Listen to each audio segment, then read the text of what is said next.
Well, it's time for another 3 game week in the 23-24 championship season, and we begin with match day 9 predictions here this weekend. We've got 12 games and we're going to go through the full weekend fixture list and give our scores for each of the matches. You guys can get involved in the comments as always. Let me know your scores for this weekend. If you beat or match my score, you will get a shout out in the next recap, which will be on Sunday ahead of the midweek fixture list. But with that in mind, before we go and get on with our match day 9 predictions, let's have a quick recap of match day 8 and see how we all got on. Because for me, it was the same old story as last week, to be honest. We picked up 7 points, all of them on the Saturday, and I failed to capitalise with the rest of the weekend, as Sunday and Monday went very wrong. Almost got a point on the final game, but not quite to be. The positive though, the Championship's favourite scoreline did deliver. A 1-1 draw for Preston away at Rotherham ended their winning run, and 4 other points across the Saturday, all for home wins, got me 7 points from the match day. Perhaps unsurprisingly, none of you managed to predict a Plymouth 6-2 win or an Ipswich 4-3 win, but 3 of you did beat me, and 1 of you matched my score. So David, last match day's winner, managed to get 7 points as well, and he drew with me on the final kick of the match day with Coventry's perfect score against Huddersfield. Chris beat me with 8, getting the perfect score on Leicester. Tony got the same score with his coming for the Rotherham game too. And Luke winning the match day with 11 points, and you did it with a final kick too. Your perfect score was for Coventry Huddersfield, but 9 correct outcomes from last weekend's fixtures is some effort, so well done to you. With that out of the way, let's move on to match day 9. And of course, this is out on Wednesday and I'm recording it Wednesday too. So for the 4 teams involved in Carabao Cup action tonight, I cannot take that into account, unfortunately. However, we begin match day 9 with Friday night football, and it is the only side yet to pick up a win this season as Sheffield Wednesday hosts Sunderland. Sunderland themselves had a frustrating weekend. They were sucker punched at home to Cardiff with a late 1-0 defeat in a game they absolutely dominated. I'll be honest with you, I'm not going to get too worried about that. You're going to get 2 or 3 of those a season no matter who you are. And for Sunderland, it just came at a frustrating time after they'd been so rampant in front of goal the week or 2 before. Unfortunately though, for Sheffield Wednesday, they were even worse against Swansea because not only did they lose their game, they got outplayed and they got thumped. A 3-0 victory for a side that hadn't won prior to that game in the season. And Sheffield Wednesday folded, and that is the worst thing. Xisco sides have been built on defensive solidity at every club, and it didn't look like they had it there. They gave up the ball, they gave up chances, and it was a comfortable win. For Wednesday, yes, maybe they could have nicked a goal. They had a few corners and little chances, but they were thoroughly beaten on the day, and it's another frustrating one for them. They had picked up a few draws recently and were starting to look a little bit better. But this weekend, I just think it's going to be too much. If Sunderland play like they have the last 4 games, the law of averages suggests they're going to win most of them. The Cardiff game was the weird one, was their off one. And I'm afraid on this day, I think it's going to be comfortable for them. Sunderland are always good away from home. Their style is an absolute nightmare for Wednesday's defence. I think they're going to win this by 2-0, and it could even be more if they get the first early. Let's move on to Saturday though, the battle of the relegated Premier League sides. It is under pressure Russell Martin at Southampton, hosting Leeds United, who just seem to be getting going. Fair play to Leeds, we asked the questions defensively at the start of the season. 4 clean sheets in a row now, 8 points from those games, including a hard-fought 0-0 with 10 men. And against Watford, they were brilliant. Yes, Watford folded after conceding the first goal, and particularly the second, but it was a brilliant display. Joel Pirro in the goals again, Jadon Anthony contributing the new signing. It just looks good. I predicted them to win the league pre-season. We knew it would be a slow start under Daniel Farke, but they've moved into the top 6 now, and they've got a big run of games coming up. If they can start picking up wins in these convincingly, they're going to have a very good season. Trust me on that. For Southampton, it's just infuriating, and I can't imagine how annoying it is as a Southampton fan because I'm a neutral and it's frustrating me.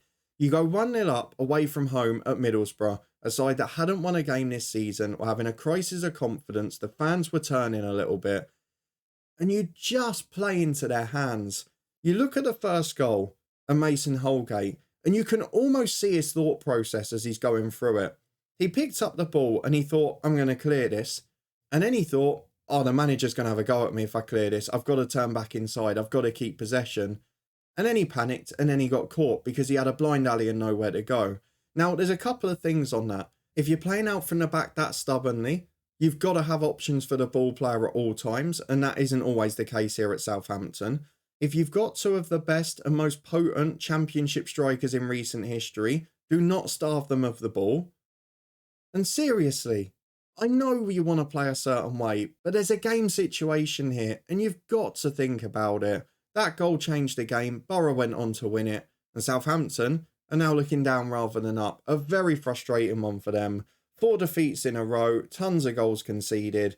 And you know what? The way Leeds play, with Pirro up front, who will be ruthless if he gets a chance, with quick players out wide, with high pressing intensity from Daniel Farke, I can only see one outcome here. I think Leeds will be a nightmare for Southampton. We know they're going to try and play out. We know that Leeds are going to press them. And while Southampton, I think, will score to end the run of clean sheets for Leeds, I just can't see anything other than Leeds outscoring them because there's going to be mistakes at the back and Leeds will take advantage. It's going to be a comfortable win for the visitors for me. And I'm going to go by 3-1, unless Russell Martin changes his game plan. Let's move on to the 3 p.m. kickoffs, and we start with two sides who lost last weekend. Very different circumstances though. It is Bristol City versus Stoke City. Bristol City went to Leicester and they tried to contain them. They largely were successful for the first 2/3, but they were outplayed. They didn't have much attacking threat, and eventually a clumsy Cal Naismith challenge allowed Leicester to win it from the spot. So a decent defensive effort, and that is one thing I will say in fairness to Bristol City. They've been very solid defensively so far this year, but they never really produced anything to win the game, and unfortunately, that is 2 blanks in 3 now, and a very different performance to what we saw against Plymouth in the week. For Stoke, it was a disaster. They're all over the place at the minute. A very promising start to the season has faded away. It's 1 point from the last 5 games now, and that big win against Rotherham in the Cup, about the only thing to cheer them up there. And of course, they are playing tonight in the Cup too, but against Hull, they just looked all over the place. Hull looked like they could score every time they went forward. The chorus of boos at the end from the fans that were left told you what they thought of the performance. I guess the one positive is that Vidijal got another goal and he is showing some promise this season, which there hasn't been much for Stoke City. But they're not good enough defensively. They're really starting to struggle and they've got to look over their shoulder because they've only got 7 points. 3 of those were picked up on the opening day. And I'm not quite sure there's much to suggest that there's wins round the corner. So I'm a little bit worried about them for now. Away from home to Bristol City, I think we will see a tighter game. I think Alex Neil will try and set up a bit more cautiously, maybe like we saw from the Norwich match a few weeks ago. But ultimately, Bristol City at home this season have generally done pretty well. So I'm going to go for them to nick this game. I don't think it'll be a thriller. I'm going to go by the odd goal, and I'm going to go for 2-1. Let's move on to a massive game for another side in the relegation zone. It is Cardiff City versus Rotherham United, who I'm afraid are absolutely hapless away from home. A very good point for them against Preston to knock Preston off the top of the league, and it did put in a decent performance, as they have done a number of times at home this year. However, defensively, they are not good enough. Preston should have won that game by 2 or 3. They had some great chances to nick it. They're coming up against a Cardiff side who have had a phenomenal week. Yes, they won the derby, which was a massive relief for them and a massive confidence boost after their recent form against Swansea.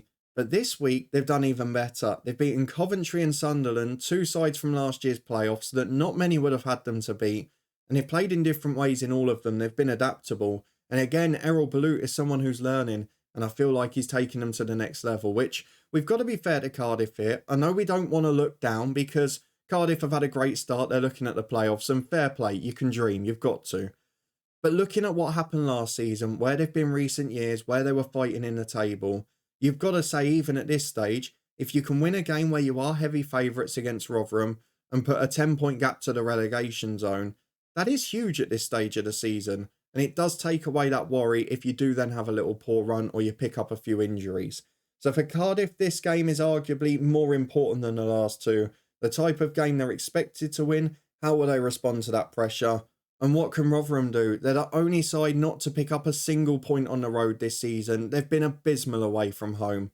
And I don't see that changing this weekend. Rotherham's defence is an open book. And to be fair, only Southampton have got a worse defensive record in the league this year. So I'm going to go for Cardiff to win comfortably. And I'm going to go by 3-1. Let's move on to the newest manager in town. It is Huddersfield versus Ipswich. And of course, Darren Moore managed to pick up a point with just about the final touch of his first game in charge. You can find that manager special in the eye above if you want to see what me and Craig said about it. But a good point away at Coventry makes it 4 unbeaten for Huddersfield. And to be fair, they have shown some signs that they're going to have a pretty decent season. They were good in the second half against Coventry after maybe showing a bit too much respect in the first. It was a fairly even game and they probably deserved to nick that point late on. They have got a tough game on their hands here though against an Ipswich side who are flying. Joint top of the league, came back from 2-0 down against Premier League Wolves in the Cup in midweek, won 4-3 against Blackburn in a thriller at the weekend. And I'll say this again, 2 clean sheets in the games before it, they've won games in different ways. And perhaps most importantly, when they're on the front foot at home, yes, they concede goals, yes, they score goals. They're brilliant to watch as a neutral, so please don't change, even if you could be more defensively solid. We are seeing away from home that Ipswich are playing in a bit more of a reserved manner. But I don't think that's going to work this weekend. I think we're going to get a pretty open game. It's going to be end-to-end. There's going to be a lot of quick counter-attacks. And while a lot of people will fancy Ipswich to come out on top, and probably rightly so, just got a little hunch that this is going to be a draw and that Darren Moore will keep his unbeaten start going. Ipswich did play a few of their first teamers in the week and it was a very, very hard-fought game. So I think this game is going to be a 2-2 draw. I could see it being nicked either way. I think it could be one of the highest scoring of the weekend. As we move on to Hull City versus Plymouth Argyle, Plymouth were exceptional in a 6-2 win against Norwich last weekend. Hull not bad themselves in a 3-1 win at Stoke. 2 of the biggest performances of the weekend for sure. We covered Hull already. Stoke looked really poor defensively, but Hull took advantage. They were ruthless on the counter. They took their chances. Let's be fair, they should have won against Leeds. Adama Traore missed a shocker. Made amends for it against Stoke with a good goal. And Hull managed to win the game pretty comfortably in the end. I say it every week, Liam Rossini is doing a great job. For Plymouth, a very good win, but there is a little bit of a caveat to come with that. Firstly, defensively, they're still a bit of a mess. They let in 2 against Norwich, that's 8 in the last 3 games now. If you go back before the Blackburn clean sheet where they should have conceded 2 or 3, they gave up some great chances. They also let in 4 against Palace in the Cup and 2 against Birmingham. And away from home, while they've had a great start to the season overall, they've only picked up 1 point on the road. And otherwise, if we're being honest, they've really struggled. They're against a Hull side who have been defensively very solid, not letting more than 1 goal in any of their last 6 games. And while Plymouth were involved in a thriller last week, and they are defensively susceptible on the road, I don't think this is going to be a high-scoring game. I can see Plymouth setting up a little more cautiously. They'll probably need to try and get a result. But Hull City will just have too much. And I've got a feeling it will probably be a pretty ugly game, ironically. A combined 12 goals for the games the 2 sides were involved in last weekend. This one, an ugly 1-0 home win. Hull City to nick it in my book. Let's go on to 2 sides who kept clean sheets last weekend. It is Millwall versus Swansea City. Swansea got their first win with that thumping of Sheffield Wednesday. And to be fair, they look pretty good. I don't know how much you can read into it. And there were still a few caution marks defensively because they gave up 1 or 2 chances. And it didn't look great defending set pieces. However, they were very good going forward and there were signs there. But I don't know how much you can read into that against Sheffield Wednesday. They're by no means out of the woods yet as they go to Millwall, who have kept back-to-back clean sheets for the first time this year. A very good effort away at West Brom in a game where they were largely outplayed. West Brom had a couple of good chances to win it. But you've got to be solid and you've got to hold on. And Millwall did just that. A 0-0 draw for them backs up a good win in the week against Rotherham. And if I'm being honest with you, while I think Swansea will be okay this season, and while it was a good win last weekend, I don't think away from home we're going to see that turn of performance yet. They have been better for the last week, but Millwall at home for me will just be a little bit too strong. And I'm going to go for the solid and safe scoreline that I often go for Millwall at home. I'm going to go for a 2-0 win for them at the Den against Swansea. Well, if the last game was about sides that kept clean sheets, then this one is the opposite for the home team because it's Norwich City versus Birmingham City. Let's start with Birmingham quickly so we don't miss them out. They were frustrated against QPR, a 0-0 draw on the Friday night TV game, and they put in a decent effort. They shaded the ball, they shaded the chances, and they were denied by a great goal line clearance as well. But overall, a very decent performance and a solid start to the season. So after a couple of defeats, good to get a point on the board at home. For Norwich, however, we mentioned about the attacking problems since Josh Sargent had fallen out of the team with injury. But what about their defensive effort against Plymouth? To concede 2 goals in first half stoppage time, to get 2 back and then throw it away again. You have to say for now, maybe it was just one of those days, but they let in 4 at Southampton, they've let in 2 a few times. The positive is that Adam Idar got a couple of goals, and with Sargent out, they're going to need someone to step up. But even him being out, it's not just the attacking side, it's the pressing from the front. It's not being able to hold the ball up and have the territory quite as much. It really is a big problem for Norwich at the minute. I know this is going to look ridiculous because they've let in 10 in their last 4 games, but a few of the home games this season for Norwich have been a bit lower scoring. And for Birmingham, we know how they play away from home. They come and set up quite solidly. They try and set a good defensive base there. And while they've let in 2 in the last 2 away games, I don't think they're going to do it this weekend. I think Norwich will be frightened of conceding as well. I don't think it's going to be a great game. I'm going to go, surprisingly, after Norwich conceded 6, for a 0-0 draw at Carrow Road. As we move on to the side who are booted off the top of the table last weekend, it is Preston North End versus West Bromwich Albion. Both involved in draws. West Brom are home to Millwall. Again, we mentioned a few minutes ago in the Millwall section, West Brom probably should have won it. Had a few good chances and didn't take them. That's 2 0-0s in 3 games now. They just can't win at the minute. It's draws galore for them.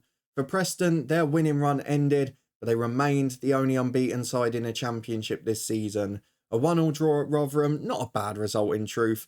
And you've got to be fair to them, they dominated the game. And on any other day, they would have scored 2 or 3. It was just one of those days for them. So on this occasion, I can see it being a fairly tight game. They're 2 sides that at their best are relatively solid defences. Not that West Brom have always shown that so far this year. Most of Preston's wins have been narrow, so if they do nick it, it would be by the odd goal. But I'm going to sit on the fence here, I'm afraid. I'm going to go for the same scoreline again for Preston. I've got 9 games without predicting it, so you've got to give me a bit of leeway. I'm chucking in the Championship's favourite scoreline. West Brom to continue their draws galore run, and Preston for a second successive 1-1 draw. As we move on to another 2 sides that drew last weekend, one of them will be more frustrated than the other. It is QPR versus Coventry City. Coventry gifted Darren Moore a point in his first match day in charge of Huddersfield by conceding with the final kick of the game. It was a game of 2 halves, wasn't it, to get the old cliche out? Coventry the better side in the first, Huddersfield the better side in the second. But for Coventry, a difficult start, a better one than last year still, but so many draws, they just cannot convert. And I'm sure it will happen in time. But with a lot of new players in, a whole new look attack as well, it is going to take a few games to settle. And at the moment, Coventry just aren't quite there. They should, though, be concerned about conceding 8 in 4 games. For QPR, a clean sheet of Birmingham, courtesy of Sam Field's goal line clearance, but another crucial point after getting a late equaliser against Swansea to back it up with a good point on Friday night is not a bad effort. Now with over a week off to work with the team, you wonder if we're going to see a big home performance because they've looked a bit better on the road this season, if anything. They've not been great at Loftus Road, but I feel like I've got to play safe again. It's 2 draws in a row for QPR. It's 5 in 6 for Coventry. I'm going to have to go for it again. I went 9 games without predicting one. Now it's 2 on the bounce. The Championship's favourite scoreline of 1-1. And the final game on Saturday is Watford versus Middlesbrough. Borough got their first victory of the league season against Southampton. We mentioned the fact that they were helped there, but tactically, you've got to give Michael Carrick some credit. They pressed high, even when they went on down. They pressed the Southampton defence. They believed in their game plan, and they eventually got their rewards as the mistakes came. Crucial win for them there. They backed it up with a win against Bradford in the Cup, which you would have expected in midweek. But some of the newer signings and some of their attacking stars all contributing goals in those 2 fixtures. And that could be the biggest thing for the momentum going forward, because that's where a lot of the change has been for Borough. They've also conceded a few less goals. That's just 2 in the last 3 matches in all competitions now. And in stark contrast, Watford are starting to concede goals galore. We mentioned about them coming out a bit because Valérien Ismaël was getting the king of 0-0s there. They weren't showing much of an attacking threat. Well, it's not been a pretty sight recently, has it? 3 against Coventry, including a howler. 2 against West Brom, and now 3 against Leeds. What I think will really frustrate Watford from the weekend's game, and something that was levelled at them towards the end of last season, is that they appeared to give in a little bit. They caved in. They went 1-0 down to a Joel Pirro goal after hanging on for an hour. Then to concede a second goal straight away, and then to just become lethargic and allow Leeds to go through you at will. It really was a frustrating watch for them. And I've got to be honest with you, Leeds could have won that game by more. One of the best sides in the division. There will be far easier games to come. but that game was not a pretty sight for Watford, and they're going to need to bounce back quick. My worry for them is they've probably hit Middlesbrough at the wrong time. Borough will have a bit of momentum now. This will be a game where they'll expect to push on, and with some of their attacking talent starting to score now, combined with Watford's recent defensive form, I've just got a feeling that this might be edged with an away win. I was flicking between 2-1 either way for a lot of today, I've got to be honest, but I'm going to go for Borough to edge it. They've got the momentum of a good week behind them. I'm going to predict them to nick this by 2-1. And the final game is on Sunday lunchtime on TV. It looks a thriller on paper. Will it produce? It is Blackburn Rovers versus Leicester City. Leicester are described with one word this season: efficient. They have been absolutely excellent at grinding out results without being thrilling for the most part. A 1-0 win against Bristol City from the penalty spot, as they had to be patient. They were very good going forward and solid at the back. The same can't be said for Blackburn though, who ended up on the wrong end of a 4-3 scoreline at Ipswich and gave up nearly 30 shots in that game as well. Over 10 of them on target. It was awful. And while Blackburn are creating chances and this weekend finally took some of them, they've scored 3 and not won a game. I mean, defensively, they've been abysmal, and John Dale Thomason was fairly solid for a lot of last year. But that is now 11 goals conceded in 4 against a Leicester side who are so efficient with good attacking talent. I just don't see a path for Blackburn to win this game, I've got to be honest. There'll need to be a very big turn in fortunes for both. Leicester have actually looked better away from home this year. They've got a real threat on the counter-attack. They can press teams that try and play out, catch them in midfield, and then they've often got 4-on-4 or 5-on-4. And they're going to have the same again this weekend. I can't see Blackburn keeping them out. I do think they might get 1 goal because they create a lot of chances to Blackburn. But for me, Leicester City win this comfortably. I'm going to go for the same scoreline as the game in this slot produced last weekend. I'm going to go 3-1 to the visitors away at Blackburn. So with that out the way, let's have a quick recap of what I've gone for in this match day. And in the battle of the relegated sides on Saturday lunchtime, I've got Leeds United to win 3-1 at Southampton and pull the pressure further on Russell Martin. The other relegated side, Leicester, will also win 3-1 for me, this time on Sunday lunchtime. And the only other side I've got to score 3 are Cardiff City, who are at home to Rotherham United. I've also gone for a bold 0-0 between Norwich and Birmingham, despite Norwich conceding 6 last weekend. But those are just my predictions for match day 9. Do you agree or disagree with them? Let me know in the comments down below. And of course, as always, give me your predictions for this weekend's action. If you do manage to beat or match my overall score, you will get a shout out in the next recap, which will be on Sunday evening ahead of the midweek fixture list. If you're looking forward to that and you did enjoy this one, then please do put a thumbs up on the video. Thank you for playing along in your numbers as always. I really do appreciate it. You can do the same tomorrow as we return for our Premier League predictions, as well as a look ahead to Luton's trip to Everton. If you want to stay up to date with all of that and make sure you don't miss anything across the channel, then subscribe and turn that notification bell on. You can also find our first manager special of the season and see what me and Craig think of Darren Moore joining Huddersfield up in the eye above. Links to all the other playlists there too. League One predictions to come later this week. But thank you very much for watching as always. Your support is greatly appreciated. And we'll see you back here tomorrow for Premier League predictions and an Everton Luton preview.